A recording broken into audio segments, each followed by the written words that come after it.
സുഹൃത്തുക്കളെ നമസ്കാരം. മറ്റൊരു കുഞ്ഞു വീഡിയോയിലേക്ക് സ്വാഗതം.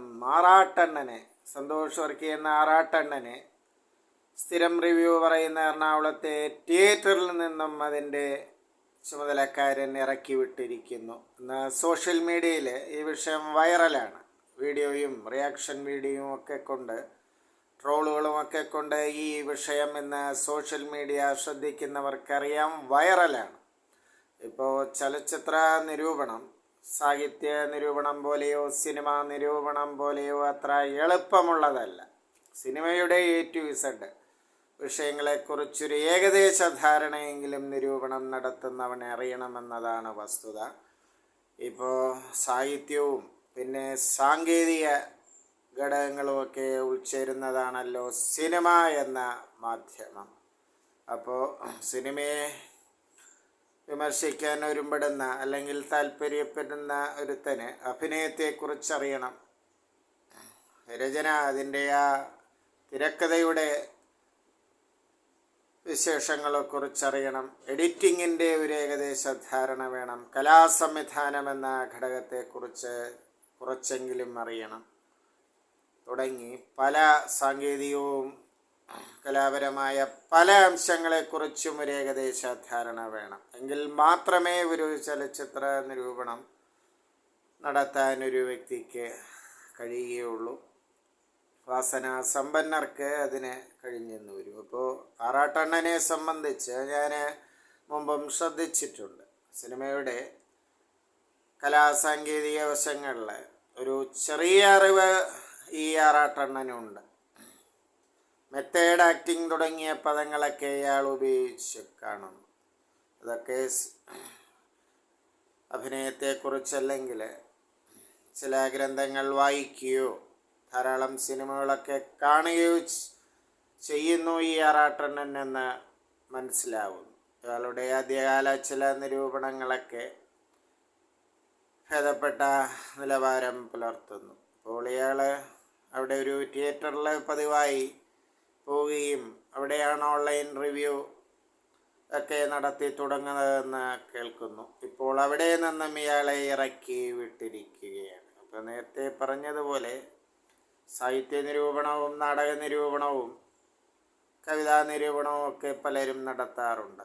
ചലച്ചിത്ര നിരൂപണം നടത്തണമെങ്കിൽ ഈ പറഞ്ഞ സാങ്കേതിക ഘടകങ്ങളെക്കുറിച്ചും അഭിനയത്തെക്കുറിച്ചും സാഹിത്യത്തെക്കുറിച്ചുമൊക്കെ കുറച്ച് ചില്ലറ അറിവുകളൊക്കെ വേണം.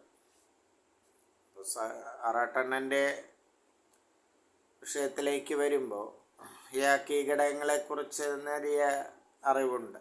മുമ്പ് പലപ്പോഴും ഇയാളുടെ റിവ്യൂ ഞാൻ കണ്ടിട്ടുണ്ട്. അപ്പോൾ തീർത്തും അറിവില്ലാത്തൊരു വ്യക്തിയല്ല. പക്ഷേ അയാളുടെ ചില സ്വഭാവ സവിശേഷതകളും പ്രതികരണങ്ങളുമൊക്കെ ഇയാളെ പലപ്പോഴും സോഷ്യൽ മീഡിയയിൽ ഒരു ബഫൂണായിട്ടും കോമാളിയായിട്ടുമൊക്കെ ചിത്രീകരിച്ച് കാണും. പക്ഷേ ഭേദപ്പെട്ട അറിവുള്ളൊരു വ്യക്തിയാണ്. സിനിമയെക്കുറിച്ച് ഇയാൾക്ക് ചില്ലറ കാര്യങ്ങളൊക്കെ അറിയാം. അപ്പോൾ ചലച്ചിത്രത്തിനും നിരൂപണം ആവശ്യമാണ്. മറ്റ് ലോകത്തുള്ള എല്ലാ ഘടകങ്ങളെയും നാം ഒക്കെ വിമർശിക്കുന്നു അല്ലെങ്കിൽ വിലയിരുത്തുന്നു. അപ്പോൾ അതുപോലെ സിനിമ എന്ന കലയ്ക്കും നിരൂപണം ആവശ്യമാണ്. എങ്കിലേ ഈ കലയ്ക്കും ഒരു വളർച്ച ഉണ്ടാവുകയുള്ളൂ. സിനിമ നിരൂപണത്തിന് അതീതമാണ്, അപ്പുറത്താണ് എന്ന് ശഠിക്കുന്നവരോട് അവരുടെ അറിവുകേടിനെക്കുറിച്ച് ബോധ്യപ്പെടുത്തുക മാത്രമേ വഴിയുള്ളൂ. ഏതായാലും ആറാട്ടണ്ണ തിയേറ്ററിലെ റിവ്യൂ നടന്നില്ലെങ്കിലും സ്വന്തം ചാനലിലൂടെയും അല്ലെങ്കിൽ മറ്റ് തിയേറ്ററുകളിൽ പോയി സിനിമ കണ്ട് മറ്റ് മാധ്യമങ്ങൾ എഴുത്തു വഴിയോ അല്ലെങ്കിൽ സ്വന്തം പ്ലാറ്റ്ഫോം വഴിയോ നിരൂപണം തുടരുക. മറ്റ് കോമാളി വർത്തമാനങ്ങളും പ്രതികരണങ്ങളും ഒഴിവാക്കുക. ചലച്ചിത്ര നിരൂപണം ചില്ലറ കാര്യമല്ല.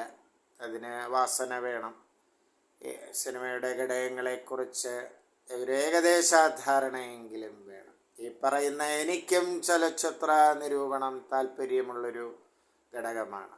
ധാരാളം ചലച്ചിത്രത്തെ സംബന്ധിക്കുന്ന പുസ്തകങ്ങളൊക്കെ ഞാൻ വായിച്ചിട്ടുണ്ട്. ഫിലിം സൊസൈറ്റിയിലൊക്കെ ബന്ധപ്പെട്ട് മുമ്പ് പല നല്ല സിനിമകളും കണ്ടിട്ടുണ്ട്. അതാണ് ഈ വീഡിയോ ഇവിടെ ചെയ്യുന്നത്. ആറാട്ടണ്ണനെയും ചലച്ചിത്ര നിരൂപണത്തെക്കുറിച്ചൊക്കെ ഞാൻ ഇത്ര ആവേശത്തോടുകൂടി പറയുന്നത്. അപ്പോൾ ഏതായാലും മറ്റ് നിരൂപണങ്ങളെപ്പോലെ ചലച്ചിത്ര നിരൂപണവും അതിൻ്റേതായൊരു ഇടം അർഹിക്കുന്നു. തുടരുക, ചലച്ചിത്ര നിരൂപണം തുടരുക ആറാട്ടണ്ണൻ. നന്ദി, നമസ്കാരം.